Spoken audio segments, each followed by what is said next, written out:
Okay, our next questions, second and third questions will be carried in this video. Okay, हाम्रो next question, third question चाहिँ यो हो, explain structure of C program with an appropriate example. What are the structures of C program? त्यो बुझ्नु पर्यो हामीले हैन. फर्स्टमा एउटा कम्प्युटर प्रोग्राममा हामीले फर्स्ट अफ अल एउटा कमेन्ट लेख्छौँ. कोही कमेन्टमा अब जे पनि हुनसक्छ कमेन्टभित्र. केही क्वेसनै हुनसक्छ, हामीले जे सल्भ गर्न लाग्छौँ त्यसकै क्वेसन, जुन प्रोग्राम बनाउन लाग्छ त्यसकै बारेमा केही लेखेका हुनसक्छौँ होइन. त्यो सबै डकुमेन्टेसन गर्ने सेक्सनलाई डकुमेन्टेसन सेक्सन भनिन्छ होइन. त्यो सेक्सनमा चाहिँ हामीले त्यो सेक्सनले चाहिँ हाम्रो प्रोग्रामभरि किनै भाइटल रोल नदिने नदिने हुन्छ है. त्यसमा चाहिँ जस्ट त्यो प्रोग्राम के को बारेमा हो और त्यसले के बुझाउन खोजेको हो त्यो लेख्छौँ. मतलब हामीले कमेन्ट भन्न सक्छौँ, यसलाई कमेन्ट सेक्सन पनि भन्न सक्छौँ. डकुमेन्ट सेक्सनमा के हुन्छ त, section consist of comment lines which includes the name of program, name of programmer, other details like time, date. Okay, documentation sections helps anyone to get an overview of program. Comments should be enclosed in this format and can be written anywhere else in the program. Okay, not only in starting line, we can use it anywhere, right? We should use it like this. पहिला त एउटा slash हुनु पर्यो हैन. त्यसपछि asterisk यो भित्र चाहिँ हामीले एस्ट्रिक लेख्छौँ. अनि यो भित्र चाहिँ अब कुनै पनि केही इम्पोर्टेन्ट कमेन्ट्सहरू लेख्नुपर्ने यसभित्र लेख्छौँ अनि यसलाई क्लोज गर्छौँ लाइक दिस है. यसरी क्लोज गर्छौँ and can be return anywhere in the program. Okay, this is a first part of C program. त्यसपछि आउँछ link section. Link section consist of header files of the functions that are used in the program. It provides instruction to the compiler to link functions from system library using the include detective. त्यसको मतलब हामीले कुनै पनि programme हामीले लेख्नु अगाडि त्यो प्रोग्राममा चाहिने हामीलाई चाहिने भ्यालुहरू वा फङ्सन्सहरू जुन छ त्यो केमा इन्क्लुड हुनुपर्छ, एउटा लाइब्रेरी फङ्सनमा इन्क्लुड हुनु पर्यो. त्यसको फङ्सन चाहिँ लाइब्रेरीमा हुनु पर्यो. त्यो भयो भने मात्र कम्पाइलरले बुझ्न सक्ने भयो. त्यसको मतलब यहाँ हामीसँग स्ट्रक्चरै छ. ओके, डकुमेन्टेसनको चाहिँ यसरी हुने भयो. Program to find area of circle that is question. अनि त्यसपछि नेम, अनि नेम पछि यो डेट, यस्तै गरी डे सबै लेख्न सक्छौँ डकुमेन्टेसन सेक्सनमा. वेयर लिङ्क सेक्सनमा चाहिँ हामी यसरी include studio, include conio dot H यसरी लेख्छौँ है. अब स्टुडियोको मतलब इनपुट स्ट्यान्डर्ड इनपुट आउटपुट, त्यसै गरी कोनियोको पनि छ.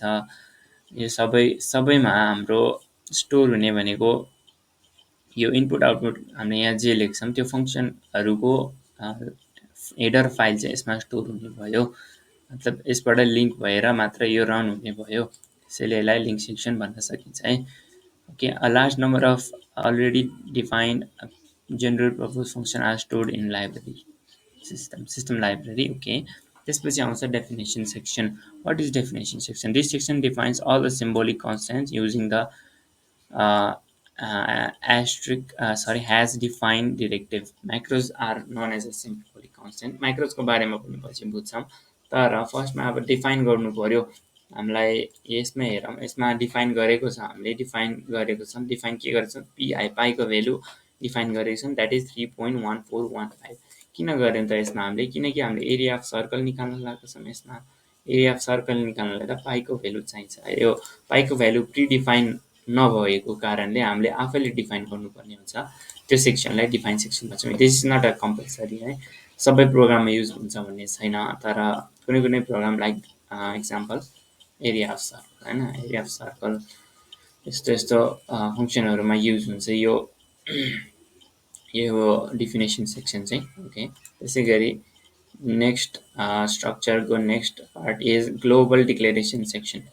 That is there are some global declaration सेक्सनमा चाहिँ के हुन्छ भने हामीले यहाँ एउटा फङ्सनको प्रोटोटाइप लेखेछौँ होइन. तर अनि त्यसपछि एउटा global variable global value declare गरेछौँ. भ्यालु डिक्लेयर गरेछौँ के को त? आरको भ्यालु डिक्लेयर गरेछौँ, द्याट इज 5. यो भ्यालु हामीले मेन फङ्सनमा नराखिकन अनि अर्को युजर डिफाइन फङ्सनमा नराखिकन बाहिर राखेको छौँ होइन. हामीले यो ग्लोबल डिक्लेरेसन सेक्सनमा राखेको छौँ. यो राख्यो भने के हुन्छ भने यो आरको भ्यालु जुन छ 5, यो आरको 5 भएको भ्यालु हाम्रो मेन फङ्सनमा पनि काम गर्ने भयो यसले। त्यसै गरी यो युजर डिफाइन फङ्सनभित्र पनि काम गर्ने भयो। त्यसको मतलब आरको भेल्यु 5 इन मेन फङ्सनमा पनि 5 नै हुन्छ।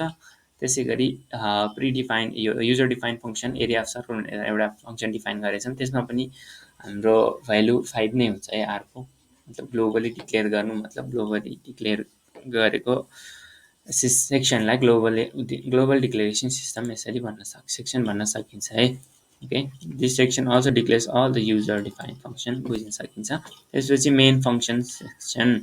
Every C program must have main function to start the execution of program. यो भन्नाले हाम्रो कुनै पनि प्रोग्राम बनाउनु अगाडि हामीले के एउटा फङ्सन क्रिएट गर्छौँ भने एउटा मेन फङ्सन क्रिएट गर्छौँ।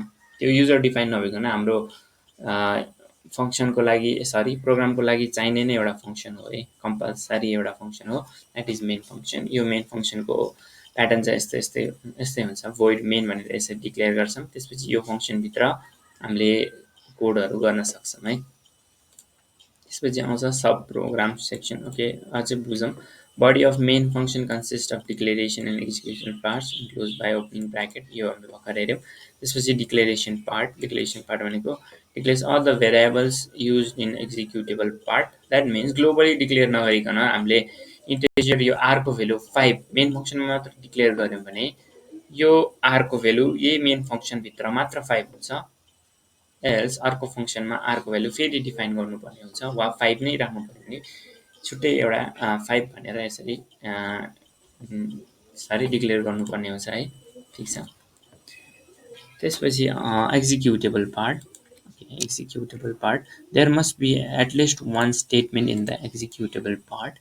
All statements in the declaration and executable part end with a semicolon. ठिक छ। यहाँ पनि छ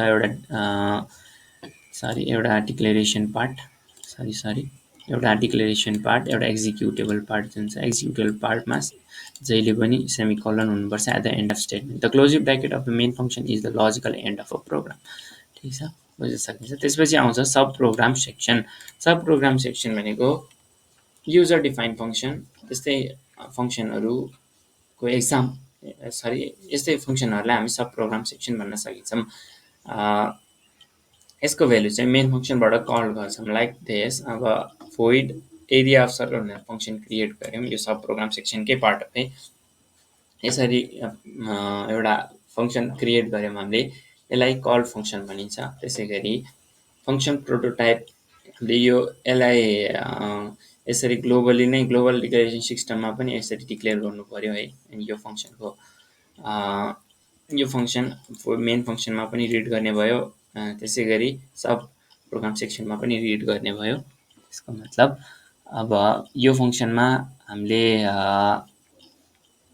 मेन फङ्सनमा भ्यालु कसरी कल गर्छ भने एरिया अफ सर्कल यसरी लेखेर अनि यो प्यारेन्थेसिस लेखेर अनि एस्ट्रिक यसरी सेमिकोलन दियौँ भने यो भ्यालु कल हुने भयो, कल फङ्सनबाट कलिङ फङ्सनमा जाने भयो है, सब प्रोग्राम फङ्सन। त्यसपछि अरू के भनेको छ त, these functions are generally placed immediately after the main function although they may appear in any order. होइन, एक्जिक्युट हुँदाखेरि एनी अर्डरमा एक्जिक्युट हुनसक्छ, तर हामीले मेन फङ्सन पछि मात्र यसरी लेख्ने गर्छौँ।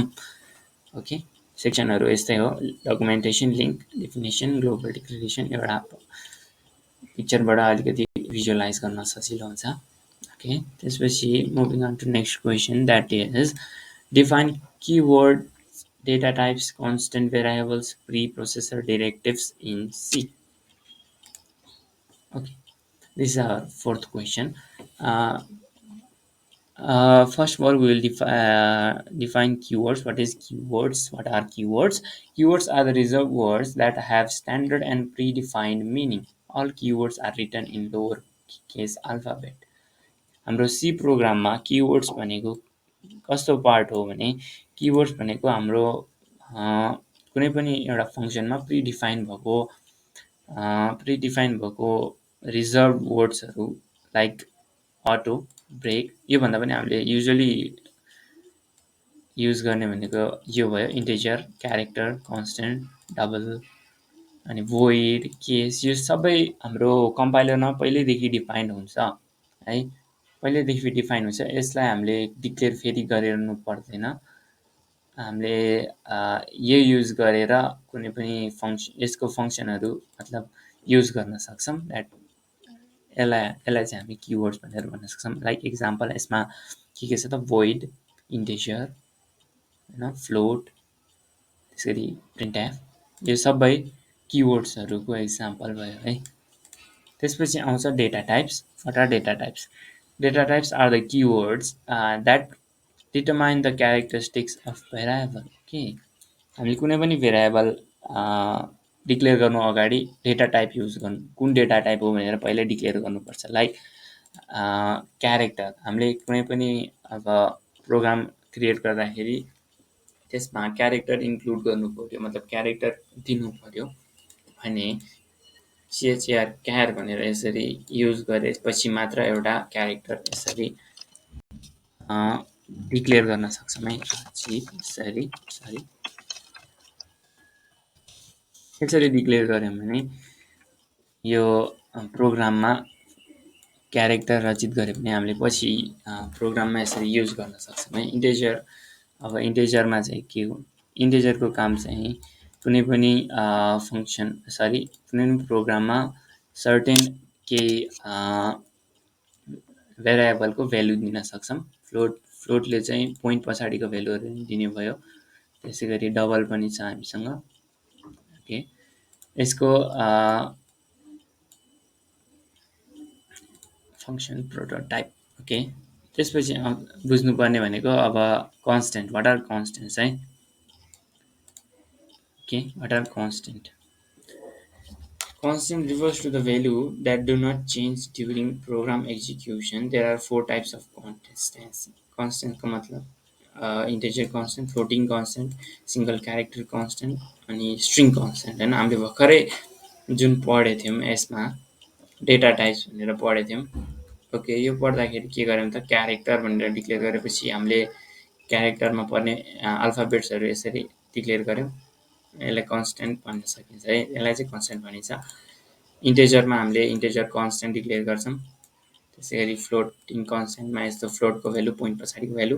सिङ्गल क्यारेक्टरमा चाहिँ क्यारेक्टरै भनेरै दिन्छौँ। अनि पर्सेन्टेज सीले यो चाहिँ फङ्सन प्रोटोटाइप है, फङ्सन प्रोटोटाइप पर्सेन्टेज सी यसरी डिक्लेयर गर्न सक्छौँ। अनि के भन्छ भने सिङ्गल क्यारेक्टर कन्स्टेन्टमा चाहिँ हामीले जम्मा एउटा मात्र क्यारेक्टर, मतलब यो रचित नलेखिकन यसरी आर मात्र यसरी डिक्लेयर गर्न सकिन्छ है। त्यसको मिनिङ चाहिँ सिङ्गल क्यारेक्टर कन्स्टेन्ट हो। त्यसरी स्ट्रिङ कन्स्टेन्ट भने चाहिँ हाम्रो यो भयो क्यारेक्टर, होल क्यारेक्टर RACHIT यो पनि हो। त्यसपछि गरी रचित 1 2 3 यो सबै चाहिँ क्यारेक्टर स्ट्रिङ कन्स्टेन्टको इक्जाम्पल भयो है। ओके, स्ट्रिङ कन्स्टेन्टको इक्जाम्पल भयो। Next, what are variables? भेरिएबल्सको बारेमा नि बुझौँ। Variables refers to the value that can be changed during program execution. Variables are the name given to the location in the memory of address. Rules for declaring the variables: only alphabet, digits, and underscore character are allowed. Okay, keyword, white space, and any special character except underscore are not allowed. Upper and lowercase alphabet are not interchangeable, whereas only first 31 character are significant. भेरिएबलमा चाहिँ यति सबै हुने भयो होइन। त्यसपछि आउँछ pre processor डिरेक्टिभ्स। यो भनेको के हो त, as the name suggest preprocessor directives are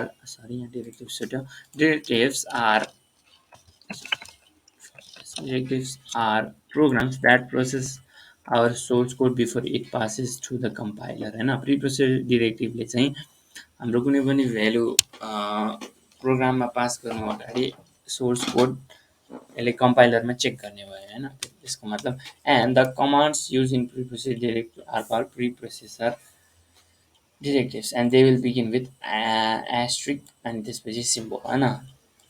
यसमा चाहिँ सिम्पली 4 वटा टाइप छ। That is macro expansion directive, file inclusion directive, त्यसपछि कन्डिसनल, त्यसपछि अदर डिरेक्टिभ हुन्छ हैन।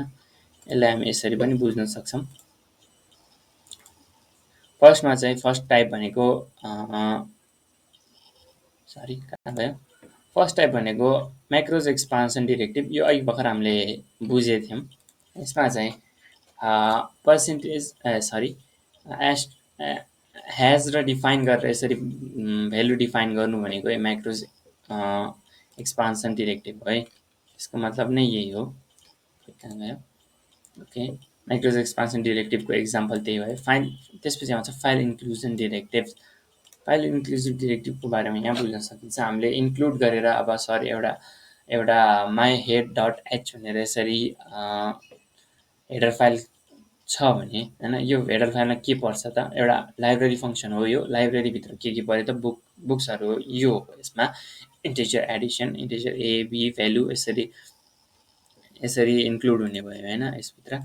त्यसै गरी आउने भनेको अर्को भनेको कन्डिसनल डिरेक्टिभ। कन्डिसनल डिरेक्टिभ चाहिँ कन्डिसन सर्टेन कन्डिसन ल्याउनु पऱ्यो भने युज गर्न सकिन्छ। यसको इक्जाम्पल पनि हेरौँ। यसरी युज गर्न सकिन्छ। If, definition, else, and if यसरी युज गर्न सकिन्छ।